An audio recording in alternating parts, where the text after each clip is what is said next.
What's up everyone, how's it going? I hope you're all doing great and you're following the 3 H's of the channel. In this video, it's all about the state of Louisiana and beyond. Other places in this video are Cuba and Poland, and if that sounds like something you're interested in, pull up a stump with me and let's get into it. Thank you for watching. So at 20 years old, I was a dumbass PFC. This is in the US Army. And while at 20 years old, I got asked to go to Guantanamo Bay with this other company. It was kind of last minute, apparently. I said yes, because to me, it sounded like a tropical vacation, 9-month deployment, with no danger. And I was sort of right, I guess. I literally just had to stand there at checkpoints all day. The job was easy as hell. I didn't even have to do cop stuff because the Navy does it. I got bored with drinking, lifting, and swimming after a few months. Around then, I decided that I wanted to go on solo hikes on my days off. Now, Gitmo is not huge. There's no way you could wander into Cuba because of the fences and the cacti.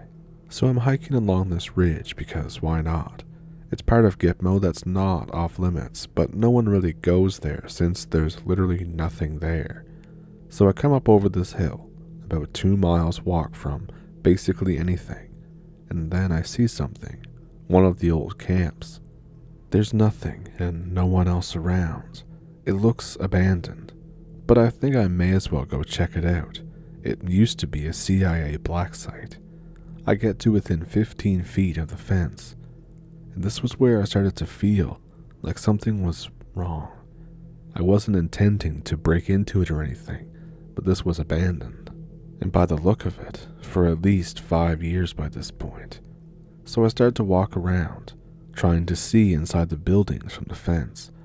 As I'm walking, I see movement inside the wire. I didn't immediately think it was weird. They have these giant rats and iguanas and vultures which live there. But it's a dude that's coming out of the building. He's wearing nothing but a pair of shorts. I start to go to call out to him, but then my danger sense catches up. I think better of it. He's just standing there, staring off in the other direction, but his mouth is ajar, almost like his jaw is unhinged. I stand still like this for about 5 minutes, and then I decide to just leave because I'm getting really creeped out. I leave as quietly as I can, periodically looking back, but I notice when I look back that he's still standing there, but he's turned his head at a weird angle and is looking directly at me. I start running like my rucksack weighs nothing. I get the hell out of there. I never go back. I never tell anyone, and I stop going on hikes. Whatever or whoever it was didn't follow me, but I'm not looking to go back and see just what the hell they were.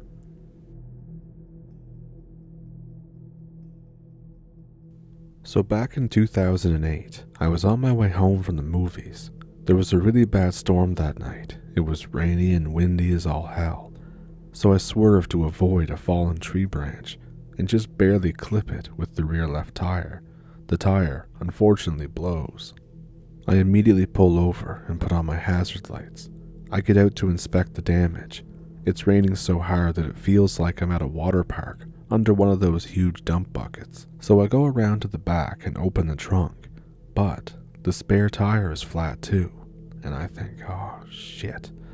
I have no cell phone because it's 2008 and I live in a redneck area with no reception anyways. But I see a house with a couple lights on, about 1/8 of a mile down the road, so I start walking. The house looks as old as Abe Lincoln. Not too creepy though, because as I said, the area that I was in is redneck as hell, and most houses are old as all shit. So I knock on the door. A little old lady answers. I tell her about my car trouble, and I ask her to use the phone. She points me toward the kitchen. I pick up the phone and I call for a tow. I hang up, and then she gives me the best hot chocolate of my life. She even lets me stay until the tow truck drives past the house toward my car. This was about a half hour later. I thank the old lady, and I say goodbye, then I walk down the road to my car. My car gets hooked up to the tow truck, and the guy gives me and my crippled car a ride home. I get the tire and a spare replaced the first thing the next morning. I decide that I want to go back and thank the old lady, but I can't find the house. I'm sure that I'm in the right spot, but there's nothing there. There's just an old stone chimney. No walls, no foundation, no wood, nothing but a chimney, and one of those historic landmark signs. Evidently, the house that was in that spot was an old bed and breakfast for travelers. According to the landmark, it burnt down in 1927. The B&B's owner, a little old lady by the name of Mabel, was trapped inside and burnt to death. But she still helped me that night, even after death. Thank you, Mabel. I wish there were more people like you. I want to tell you a story that my grandfather told me years ago. I live in a small city in Poland of about 125,000 people called Plock. In 1976, after our economy broke down, there were 3 main protests. One of them was in Plock. The communist government at the time wanted to punish the organizers and sending riot police and militias to find them. My grandfather was back then a militia officer. After these protests, he had to find a man called Stanislaw Kluzinski, who was one of the leaders of the rebellion. That's all you need to know. Now, what my grandfather told me. They followed Kluzinski outside of a town to a small village. This village is now a part of the city, where his father's house was. My grandfather and his people set observation camps on a hill near the house, and they started waiting to see if he called for somebody or left the house, something like that. After 10 minutes, Stanislaw walked into the library room and covered all the windows. In that moment, my grandfather decided to walk in and arrest him because this was taking too much time. And Kluzinski wasn't communicating with any other organizers. When they were near the front doors, they heard a loud bang like a grenade explosion and saw pure light emanating from inside the house. After they entered, they saw that all the furnitures, the paintings, everything was burned. My grandfather went into the library room to see that all the windows were broken, and he saw, untouched by the burning, a shape of a man on the wall of the room of the library. The body was nowhere. No one could find it. In the air, there was the smell of ozone and like the smell of after a storm. When called to report, the case was taken over by the ministry, and they were forbidden to ever speak about it ever again. They cleared Kluzinski from the official report. My grandfather said that he had not told this to anyone, even decades after the Soviet Union fell apart. The most scared I've ever been was in broad daylight in New Orleans. I've lived in Louisiana all my life except for college. I came back after. I went hunting with my dad out in one of the old spillways. The woods themselves aren't that bad. Animals are just animals. No, it's the people who will really screw you up. I was down in Nola visiting a friend for the weekend, and we went to the French market. It's right on the edge of the Quarter and the Marigny, which is more local, although yuppies from up north are beginning to run everyone out. So it's a fun combination of a tourist trap and people watching. I don't remember any of the trip but this. I was checking out some African clothes that a guy was selling, and I was just shooting the shit with them, and I started walking to catch up with my friend who was up ahead. On my left side, I glanced and saw a woman, dyed short hair, hovering between fat and obese, sitting behind a table that read tarot readings. My mom is into that kind of stuff, and I thought idly about getting a reading. As soon as I thought it, the woman's eyes snapped to me, and she smiled. Now I work with various people, many of whom are criminals, many of whom have serious issues. And those of you who work in those sorts of situations know the feeling that you get when somebody is off. We have a ton of intuitions that we don't consciously think about, but all of us have signs that we'll listen to when somebody just isn't right, little alarms that ring below the surface. Every single one began to scream, Every single thing about that woman was wrong. Her hands were like claws. Her eyes were like a shark's. Her skin was pallid and caked with makeup like a doll. And her teeth, dear Lord, it was like looking at an image of a Cheshire cat. It seemed that she had 100 teeth between her lips. It's kind of a non-event because there's not really much else to tell, but I wanted to briefly mention the lasting feeling that I took away from the encounter. I knew, somewhere deep down, in that moment, in broad daylight, surrounded by others, I was looking into the face of a predator, and it knew that I was prey. I remember staring at this thing in human skin for what seemed like 10 seconds before walking away quickly. I felt its eyes on my back until the crowd closed back in around me. I have some other shorter stories about spooky small town stuff, but they aren't as terribly interesting. So the thing about living near rivers is that they're damned inconvenient. The Mississippi is huge and winding, and a general effing nuisance by the time it gets to Louisiana. But for all of that, boats are still the best way to get lots of stuff where you want it to go cheaply. And before cars and the railroad, the river was really the only way to get things done. So up and down, the Mississippi runs what we call the River Road, and it services all of the towns that made their living along the river. Well and good, but after those towns were founded, the levees went up, and the highways came through, and the railroads were laid. The lucky towns had train stations get built for them, but most just dwindled. And once the interstate was built, the only reason those communities continued to exist was inertia. What all this means is that if you decide to drive from Baton Rouge to New Orleans on the I-10, you'll make it in about an hour and a half on a raised interstate that rears through swamp and lakes. Do it on the River Road, which follows all the twists and turns in the Mississippi, and you'll be lucky to make it in 4. That's if you don't stop in any of the towns that come and go, with their vacant buildings and peeling paint and inhabitants who always seem to be lounging on the trunks of their cars and trucks from the 70s and 80s. If you don't stop to see all the old plantation homes that went to seed after the Reconstruction, when the freed slaves decided they'd had enough of working the land, or the ruined foundations that gape like sockets and overgrown nettles, with only burnt chimneys standing like the miners to mark a family name that's faded away a century ago. If you don't stop to look at all the pretty churches with their pretty graveyards. I'd been traveling a few hours when I came across the church in question, a Protestant church, done in the plain style of white painted wood and large clear windows. It had one of those historical marker signs that litter the states. I have no idea what it said. Probably something about how somebody founded the church in the 17th century before flooding and fires and maybe even frogs falling from the sky moved the congregation to its current spot. I drove down a ways to the graveyard in the back and hopped out for a look. I've always enjoyed finding the oldest gravestone that I can. I'm into history, and it's nice to try and imagine the lives of these people. The first thing I noticed is that the graveyard wasn't kept very well. This was weird, especially since the church still seemed to be in good condition.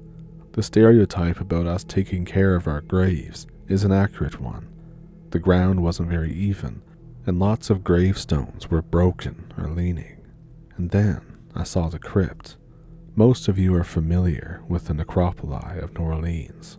We have a bunch of crypts above ground because the water table is so high, but it's not that high in the town that I was in. In fact, that was the only crypt, and it was in the back, distant from the others, and it had been on a hill. I say had because something had gone seriously wrong. I noticed the crypt because of a yellow ribbon around it. When I went closer, I saw the ribbon was a ratchet cable wrapped tightly around the building. There was an enormous rent in the crypt itself, shearing it nearly in 2, and the building had sunk deep into the hill. I went around to look at the front of the crypt, and I saw a chained and rusted gate, which would have been totally fine had I not noticed 3 things in quick succession. 1. The disturbed ground was on the side of the gate leading into the dark tunnel of the hill, not the side I was standing on. Second, cemeteries are usually very peaceful. This one seemed patient. In its context, the difference between peaceful and patient is alarming. Third, the birds had stopped singing, as had the crickets and cicadas. The world was dead silent. I looked into that dark tunnel, and the logical part of me explained that subsidence and weathering had caused erosion, with catastrophic results for the architecture of the crypt, which was all well and good, until I saw the masonry that had been sent flying from the rupture, outwards, only outwards. The inside was very clean, barring all the scuff marks that never went beyond the rusted gate. I love my state, but this is screwed up in a major way. It's hard to explain the feelings that came with this. Hopefully it was sufficiently spooky. It's weird how inconsequential things can be so pants-shittingly weird, but I hope I've done a good job at communicating my unease.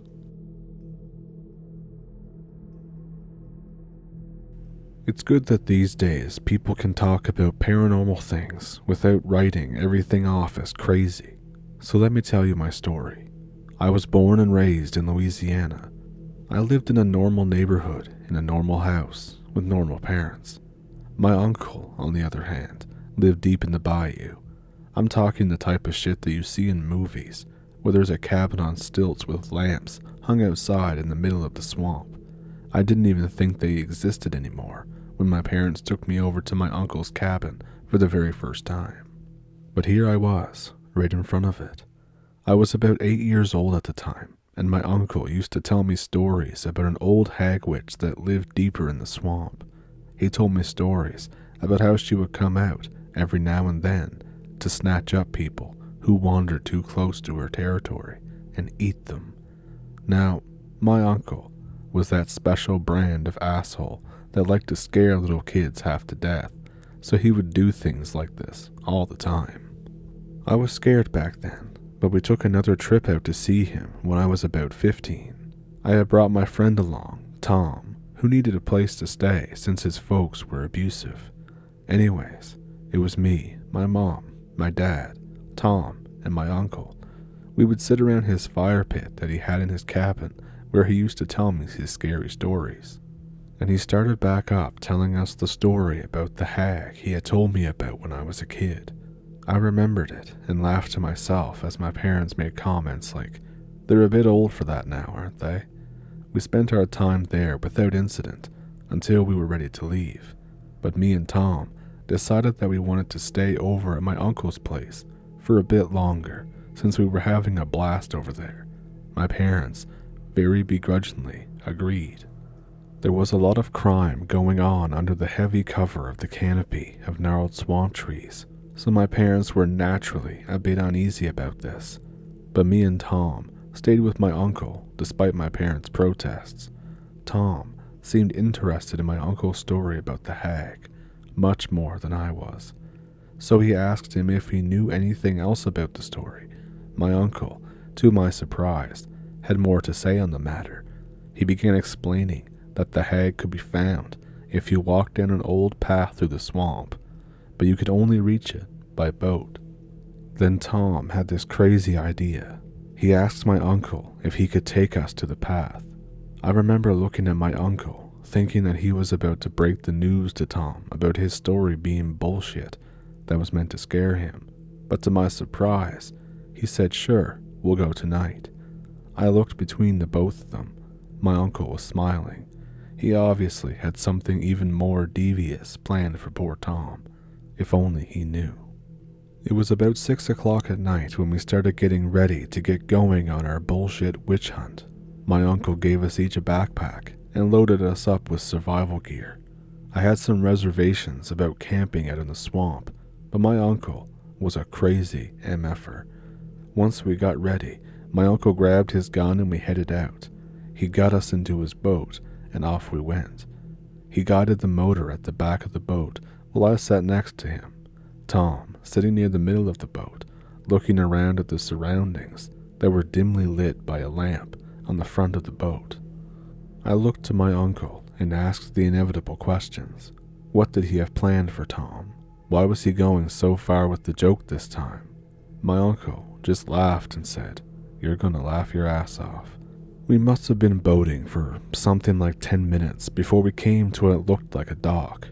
It was old and rickety, in much poorer condition than what I was used to. My uncle had picked one hell of a venue for all of this to go down at. At least, that's what I thought. We tied the boat to the dock and made our way onto a narrow path. Tom was excited. This must have appealed to some sort of screwed up sense of adventure in his twisted little head, but I was scared shitless. And I wasn't about to be the target of the most cruel practical joke on the planet. With Tom far enough ahead, I got to asking my uncle where he heard the story about the hag. It was way too detailed for him to have just made it up on the spot, to which he replied that he had heard it from an old babysitter of his when he was a kid. He told me that there was a lot of history behind this part of the bayou, lots of murders and occult activity, but he was a relentless skeptic, so on we trudged down the increasingly narrow path. As we walked, I started getting uneasy. My uncle was too giddy with anticipation to focus on anything but naive Tom, practically skipping like a little schoolgirl in front of us. But I was all too focused on our surroundings. The trees in this part of the swamp just looked wrong. They were twisted in ways that seemed unnatural even for swamp flora, like they were growing on an uneven surface, which had far too many rocks underneath. Their branches spewed out from the trunks to hang over us, like the trees themselves were hiding the ground here from the sun's gaze. As we walked further and further, my uncle stopped, as though something was wrong. He had a confused look on his face, and looked off to the right, scratching his head. He was looking toward a tree. He called out to Tom to hold up a sec, and we waited there for a few moments, looking confused toward my uncle. Save for my uncle's lamplight, which cast a dull orange glow on the trees that surrounded us, it was pitch black. It was a bad idea coming out here at night. I looked to my uncle and asked what was wrong. He spoke with worry in his voice. We were supposed to meet a friend of mine here, but he must be further up ahead. Come on, boys. Stay close to me now. He started walking forward. By now I understood what my uncle had planned. He probably had a friend to wait somewhere along the path in a costume to jump out and scare us. But the longer we walked, the more uneasy my uncle looked. The trees were definitely catching our attention now, either due to my uncle finally realizing that something was wrong, or because the extent to which the trees around us have been warped was starting to look utterly alien. I had enough. I told my uncle that we should turn back because things were getting just plain spooky now, a suggestion which was met with approval between the three of us. We turned around to make our way back down the path, and there it was. Directly before us, dimly illuminated in the light of my uncle's lantern, was the most disgusting thing that I have ever seen in my entire life. As my eyes met with the creature's form, I was suddenly overcome with a sense of crushing dread. The thing looked vaguely like a woman, but its proportions were all wrong. The woman, if you could call it that, stood before us, partially naked, his wrinkled and aged form draped with bits of dark cloth which did not hide nearly enough of its grotesque form from view. It was deathly thin, and its arms and legs were far too long to belong to anything meant to be on planet Earth. Its fingers and toenails had grown to an obscene length, and a head of wild gray hair hung over this thing's visage. It was twitching in an unnatural way, as though it was having a seizure as it stood there. My uncle readied his gun, aiming it at the thing. His hands were trembling as he fired off a shot, but as the shot ran out, the thing was gone. I heard a blood-curdling scream come from my uncle, and then the sound of the lamp shattering. The thing was on top of him, its fetid claws tearing away at my uncle's flesh as it tossed his rifle aside. I hadn't even seen it move. I ran in the direction that we had come, not even bothering to look back towards Tom, or my uncle, or the thing. The light was gone, and I was running blind. Eventually, I had run far enough where I could see the light coming from the lantern on the boat that we were brought here in. I heard something running behind me and looked back. It was Tom, just barely visible from the light of the boat's lantern. We reached the boat and pulled the string to start the engine back up. It stalled a few times, but eventually it started. We turned around and began speeding away on it. We looked back with just enough time to see it standing there, on top of the dock, dragging my uncle's body in tow. I don't know how we managed to find our way back to my uncle's cabin, but we did. We immediately called the police, then our parents. The cops arrived and we told them what happened. Of course, none of them believed us, and neither did our parents. But something happened to my uncle. His body never turned up, but me and Tom know the truth.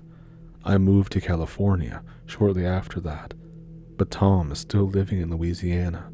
He says that he wants to go back. I'm starting to think that he's got a death wish. I will not be joining him.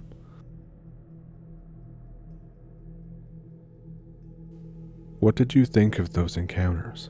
If one stuck out to you, let me know which one down in the comments. I know for me that last one definitely sticks out. And if you have an encounter of your own, I have an email in the description below that you can send it to if you'd like to. Also down there is a PayPal and a Patreon. And if you enjoyed the video, I'll put up a couple of other ones here that you may enjoy as well. You can like and subscribe if you like the videos, and I will see you in the next one. Thank you for pulling up a stump with me, and thank you for watching. Have a good week.